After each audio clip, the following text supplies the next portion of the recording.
I think anybody who's been involved in it feels this sense of love for it, because it's a real place. It's not a building that's been preserved in aspic. It's one of the most historic places in the country, bar none, because it has a past, it has continuously things that are historically important all the way through to the present day. And this is one of, I think it's either 8 or 9 extant Cartesian monastery buildings left in the country, and it's one of the better preserved ones. So we have a national responsibility to look after it.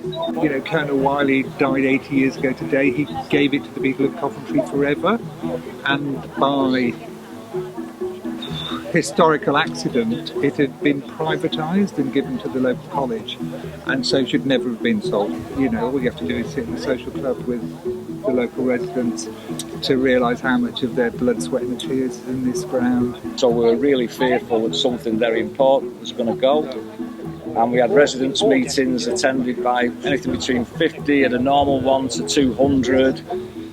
We had a couple of hundred people on the council steps with all the dogs, don't fence us in. The community just got together so strong. It was brilliant. Nobody wanted to let go. And what I'm so pleased about is it now looks like the groups of people, the finance, the plans are now being glued together to a point where I think it's safe for the future. This is the beauty for local people who aren't rich, they live locally and their children go to school locally, and it's a beautiful place to come and enjoy and imagine that you're in the countryside. It's beautiful. It's a very special place, and I'm not religious, but it is a spiritual place. It's just a great place to be. The kids, adults, everybody. I do tours. I always start a tour and I say, you know, how many of you live in Coventry? Let's go up and so on. How many people knew this place existed? Far fewer hands would go up, because it's a hidden secret.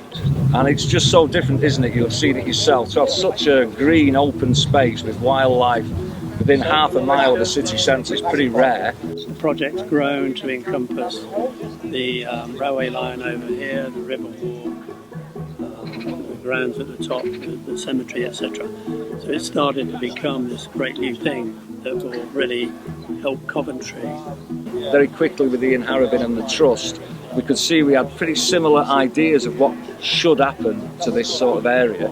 But that brought, with our enthusiasm and energy to make it work, we also then brought the expertise who could bring all these different elements together. There's still a long way to go, but you know, we've actually, for the first time, I think, we've got over the hurdle of a successful charity that's self-sustainable forever. My hope is that people get the chance to, I'm in the National Trust, and this heritage and holidays to me now are going and looking at history. Well, there are kids living a few hundred yards away from me who've got history on their doorstep, and now they're going to have the chance to live it.